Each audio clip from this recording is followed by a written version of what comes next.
যেহেতু আপনাৰ নাম কটন কৰা তালিকাক লৈ সুধিলে কি আছে, মোৰ কথা সুধিলে হ'ল। যেহেতু আপনার নাম কটন করা হয়েছে আর আপনার দিসপুর সমষ্টিত প্রায় আপনার নামটো নিশ্চিত আছিল আর বর্তমান কটন করা হয়েছে তার বিষয়ে কি বলবেন? নাই, মোৰ কথা হ'ল যে নাম কৰ্তন কৰিলে নিশ্চিতভাৱে মোৰ দুখ লাগিবই, আৰু যদি দুখ লগা নাই বা মোৰ কোনো ফিল হোৱাই নাই বুলি ক'লে মিছা মাতা হ'ব। নিশ্চিতভাৱে কষ্ট পাইছোঁ, কিন্তু তাতকৈ সমান্তৰালভাৱে আৰু এটা দুখ পাইছোঁ যে পুৰণা বিজেপিৰ ইমান ডাঙৰ ডাঙৰ নেতাসকল কং বিজেপিৰ ওচৰত হাৰ মানি গ'ল। কাৰণ মোক স্পষ্টভাৱে ছাৰ্ভে মতে টিকেট নিশ্চিত প্ৰদান কৰা হ'ব বুলি স্বয়ং ৰাজ্যিক সভাপতি কৈছিল। স্বয়ং সাংগঠনিক সাধাৰণ সম্পাদক গোটেই জীৱন যি অলপ সংঘ আৰু বিজেপি কৰিলে ৰবীন্দ্ৰ ৰাজু ডাঙৰীয়া, স্বয়ং আমাৰ দুগৰাকীকৈ যি দিল্লীৰ পৰা অহা প্ৰতিনিধি ব্যক্তিগতভাৱে মোক কৈছিল যে আপুনি পাব লাগে, আমাৰ তাত গোটেই পজিটিভ ৰিপৰ্ট আছে, আপুনি চিন্তা কৰিব নালাগে, আপোনাৰ হৈ আমি কম। চাৰিগৰাকীৰ নাম ল'লোঁ, চাৰিগৰাকীয়ে যি কং বিজেপিৰ ওচৰত ধাৰাসায়ী হৈ গ'ল, সেইটো আন এটা দুখ। তাৰমানে এই কং বিজেপিসকলৰ ওচৰত আমাৰ পুৰণা বিজেপিৰ কোনো মূল্য নাই, আৰু ৰাজনীতিটোক ইমান এটা মানে নিষ্ক্ৰিয়তালৈ লৈ গৈছে, মূল্যবোধৰ কোনো কথাই নাই। তাৰমানে এজনে যোৱা পৰহিলৈ কৈ আছে মই কংগ্ৰেছ হয় আৰু মোৰ DNA-ত কংগ্ৰেছ আছে। চাব দেই, মানে এনেকুৱা এটা মানে লজ্জাজনক যে যাৰ DNA, মানুহ এজনে সৰুৰ পৰা জন্ম পায় 2-2.5 কেজি, তাৰপিছত 70-80-90 কেজি, প্ৰথমে জন্ম পাওঁতে কোনো দাড়ি মোচ নাথাকে, পিছত ডেকা হ'লে দাড়ি মোচ হয়, তাৰপিছত সেই দাড়ি মোচ পকে, ইমান সলনি হয় কিন্তু DNA সলনি হয়। তাৰমানে তেওঁ ইমান জোৰত কৈছিল যে তেওঁ কংগ্ৰেছী, আৰু হয়তো আমি কংগ্ৰেছী হিচাপে দেখি আহিছিলোঁ। কংগ্ৰেছে কি দিয়া নাই এই গাদ্দাৰবিলাকক? কি দিয়া নাই? কি দিয়া নাই? তেওঁক MP, পুতেকক MLA টিকেট, তাৰপিছত আহি DNA-ৰ কথা ক'ত গ'ল? আৰু আদৰিও যে লয় ৰাইজে। সেইকাৰণে যে তেওঁলোকে যিটো ভাবিছে যে কং বিজেপিয়ে ধৰাশয়ী কৰি গৈ থাকিব আৰু আমি আদৰ্শৱান নিষ্ঠাৱান বিজেপি কৰ্মীয়ে তাক মনে মনে মানি চলিম, মনে মনে আছিলোঁ, কাৰণ দলৰ স্বাৰ্থত। যোৱাবাৰো মোক বঞ্চিত কৰিছিল, তাৰ আগৰবাৰো টিকেটৰ পৰা বঞ্চিত কৰিছিল। আৰে বাৰম্বাৰ মোক বঞ্চিত কৰিব, মোতকৈ স্পষ্টভাৱে কৈছিলোঁ যে হিমন্ত বিশ্ব শৰ্মাই যদি ইয়াৰ পৰা খেলিলেহেঁতেন, সৰ্বানন্দ সোণোৱাল ডাঙৰীয়া যদি খেলিলেহেঁতেন, মই পোষ্টাৰ মাৰিম বুলি কৈছিলোঁ। সেইটোতো নকৰিলে, আমি আদৰ্শক খামোচ মাৰি আমি বহি থাকিম আৰু তেওঁলোকে পাৱাৰত থাকি চিণ্ডিকেট ৰাজ চলায়, হাজাৰ হাজাৰ কোটি টকাৰ মালিক হ'ব আৰু আমাৰ অসমৰ বাবে একোৱেই নকৰিব, খালি টুপি পিন্ধাব। কি ডাইলগ এটা, সনাতনী হিন্দু। এইটো আৰু কি আহিল? আমাৰ কোন পুৰণা বিজেপিয়ে ইমান সনাতনী হিন্দু কয়? আমি হিন্দু হিচাপে জন্ম পাইছিলোঁ, হিন্দু হিচাপে বহি আছোঁ, হিন্দু হিচাপে মৰিম। যদি বিজেপিৰ দিনতে হিন্দু সুৰক্ষিত নহয় তেতিয়া কেতিয়া হ'ব? ক'ত বিজেপিৰ হিন্দুৰ প্ৰতি থ্ৰেট আহিছে? অসমীয়াৰ প্ৰতি থ্ৰেট আছে ইয়াত। আজি অবৈধ বাংলাদেশী আনি ইয়াতে চৰণীয়া পথাৰ বনাইছে কোনে? কংগ্ৰেছে। সেইখিনি সময়ত আমাৰ এই মুখ্যমন্ত্ৰী হিমন্ত নাছিল নেকি কংগ্ৰেছত? নাছিল? বা কি ৱাশ্বিং মেচিনে ভাই, কালিলৈ DNA কংগ্ৰেছ থাকা বুলি ক'ব, তাৰপিছত পিছদিনা আহি বিজেপি হ'ব আৰু বাছ। বাপৰে বাপ, কি আচৰিত কথা। ভৱিষ্যতৰ পৰিকল্পনা কি কৰিছোঁ? দল খুলিম, বহুত যোগাযোগ হৈ আছে, কাৰণ ঘৰৰ ভিতৰত যেতিয়া জুই লাগে কোনো ঘৰৰ ভিতৰত সোমাই নাথাকে। ঘৰটো ৰক্ষা কৰিবৰ কাৰণে হাহাকাৰ কৰি ঘৰটোৰ পৰা প্ৰথমে বাহিৰত ওলায়, বাহিৰত যি বস্তু পায়, বালি পায়, পানী পায়, কুঁৱাৰ পানী পায়, টেপৰ পানী পায়, মুঠতে হাহাকাৰ কৰি জুই নুমোৱাৰ চেষ্টা কৰে। আৰু যদি ঘৰটোৰ ভিতৰত থাকিম তেতিয়াহ'লে আকৌ আমিও পুৰি চাৰখাৰ হৈ যাম। আৰু সেইকাৰণে এই ঘৰটোৰ পৰা ওলাই আহিছোঁ, আৰু তেওঁলোকে কি কৰে, মানে এক্সপেল কৰে, কিবা কৰে, মই আহ্বান জনাইছোঁ কৰিব দিয়ক। মই 23 তাৰিখে দিনৰ 12:30 বজাত নমিনেশ্যন দিম। বাকী নাই, 23 তাৰিখ লাষ্ট। শুনক, বিজেপিক মই সন্মুখৰ পৰা নেতৃত্ব দিছোঁ। বিজেপিৰ মই যুৱ মৰ্চাৰ ৰাজ্যিক সম্পাদক, ৰাজ্যিক সভাপতি, জিলা বিজেপি পেৰেণ্ট বডিৰ গুৱাহাটী জিলাৰ সভাপতি, ৰাজ্যিক মুখপাত্ৰ দুবাৰ, ৰাজ্যিক উপসভাপতি দুবাৰ। সমগ্ৰ অসমত আমাৰ এটা সুন্দৰ নেটৱৰ্ক আছে। আজি চব পুৰণা যিমান বিজেপি আছে সকলো, 2-এজনক বাদ দি, তাৰমানে এই একপাচি শাকত এটা জালুক দিলে কি হ'ব নিচিনা, এই ধৰক কেইজনমান দিলীপ শইকীয়া, ৰঞ্জিত দাস বা এনেকুৱা 2-এজন, ৰঞ্জিত দত্ত, কেইজন মানে সুবিধাখিনি পাইছে। আৰু তাৰ বাহিৰেতো বাকী নাই, চব নোহোৱা হৈ গৈছে। আৰু মোৰ দুখ লাগে, দিলীপ শইকীয়া মোৰ বিৰাট ভাল সম্পৰ্ক, মোৰ নিজৰ ভাইটিৰ দৰে, আমি বন্ধু আৰু ভাইটি দুয়োটা একেলগে। তেওঁ মোকতো কথা দিছিল মোৰ সহধৰ্মিনীকো তেওঁ কথা দিছিল। আজি তেওঁ মোৰ ওচৰত লাজ পাইছে নহয়, তেওঁ বিফল হৈ গ'ল। তেওঁ মোক কি মুখ দেখুৱাব? স্বয়ং ৰাজ্যিক সভাপতি, চিণ্ডিকেট, পলিটিকেল চিণ্ডিকেট। এই এজিপিৰ সেই 4টা জাতীয়তাবাদী, ভণ্ড জাতীয়তাবাদী 4জনক লৈ চিণ্ডিকেট চলায়, পলিটিকেল চিণ্ডিকেট।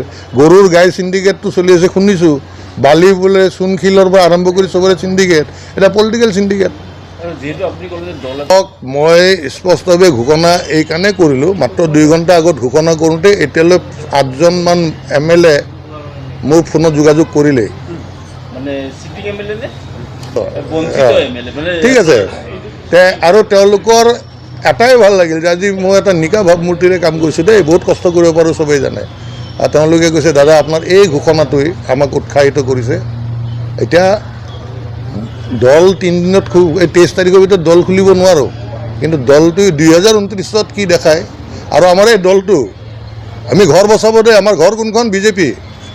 বিজেপিৰ বিৰুদ্ধাচৰণ কৰিব কাৰণে নহয়, বিজেপিৰ বিৰুদ্ধাচৰণ। কিন্তু মুখ্যমন্ত্ৰী আজি এটা ঘোষণা কৰিছে, চিণ্ডিকেটৰ পইচা খোৱা দিছপুৰৰ কৰ্মী বুলি হৈছে। তেওঁ দিছপুৰৰ ভোটাৰবিলাক তেওঁৰ চিণ্ডিকেটৰ পইচা খোৱা ভোটাৰ বুলি ভাবিছে। বাদ দিয়কহে, বাদ দিয়ক কৈছোঁ, দেখা যাব। দম আছে যদি, শুনক, দম আছে যদি প্ৰদ্যুৎ বৰদলৈক জালুকবাৰী সমষ্টি এৰি দিয়ক। আৰু মুখ্যমন্ত্ৰী পদটো যিহেতু ত্যাগী মানুহ বুলি ঘোষণা কৰিছে, ত্যাগী বুলি কৈছে নহয় প্ৰদ্যুৎ বৰদলৈ, DNত কংগ্ৰেছ থকাটোক, CMক, তেওঁৰ যদি দম আছে দিয়ক না। তেওঁৰ যিমান সাংগু পাংগু গা মালিচ কৰি মিনিষ্টাৰ হৈছে, সেই চবেই বেগডাঙাও যায় MLA মন্ত্ৰী হৈছে। সেইবিলাকত কিন্তু তেওঁ কাকো কাটা নাই। সিদ্ধাৰ্থ বৰ্তাৰ নিচিনা মানুহ এজন, যি তেওঁক আনিছিল, যি ৰাজ্যিক সভাপতি, এটা সন্মান, তাত এজনক আনি বহাই দিলে, আমাতকৈ যথেষ্ট জুনিয়ৰ। সেইকাৰণে এইবিলাক আমাৰ যিমান ভাবিছিল, তাৰমানে চবকে পকেটত লৈ চলিম, পুৰণা বিজেপিৰ লগত আছে, তাৰ মাজত পকেটত সোমাই যোৱা, আমি পকেটত সোমাই যোৱা নহয়। তাৰমানে এইবাৰ গম পাব, তেওঁ সেই বুজনি দি থাকিব, পইচা ঢালি থাকিব, ৰ'ব, বুজনিও দিব, পইচাও ঢালিব। মই কৰ্মীসকলক কৈ দিছোঁ, সেয়া তেওঁৰ পকেটৰ পইচা নহয়, ৰাইজৰ টেক্সৰ পইচা। যিমান দিয়ে সিমান ল'বি, 2 গুণ ল'বি, 10 গুণ ল'বি, খাবি বাছ। কিন্তু প্ৰদ্যুৎ বৰদলৈ ছিকিউৰিটি ফৰফিট হৈ আছে, দেখাওক জিকা।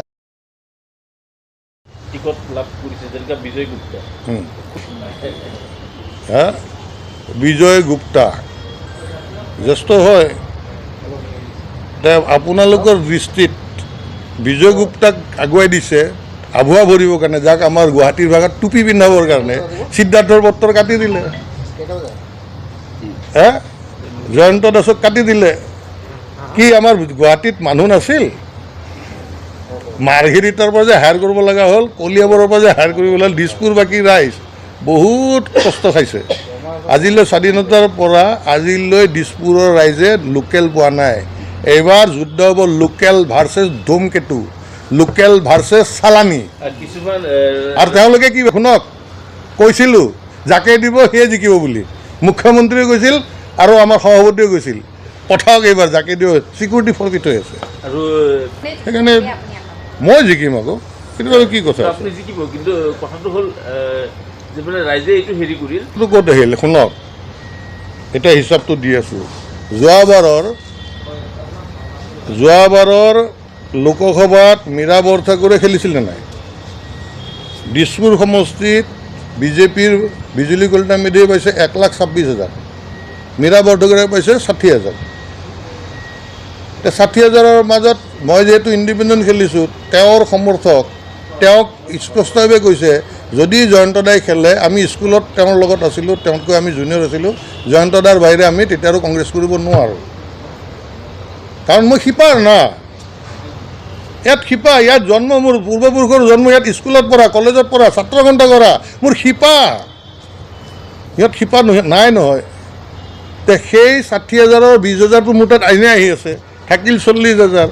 40,000ৰ যদি 20,000 ভোট পাই আপোনালোকে ধাৰণা কৰে তেওঁলোক জিকিব, তে 20,000 ভোট পালে ছিকিউৰিটি ফৰফিট হ'ব। আৰু মোক যদি সোধে, মই সময়ত অংক দেখাই দিম। আজিৰ তাৰিখত এই যে বহি আছোঁ, 1 লাখৰ ওচৰত ভোট লৈ মই এতিয়া বহি আছোঁ। আৰু ইয়াত অন্ততঃ এটা কথা ঠিক, মোৰ দিছপুৰৰ ৰাইজৰ ওচৰত অত্যন্ত বিশ্বাস আছে যে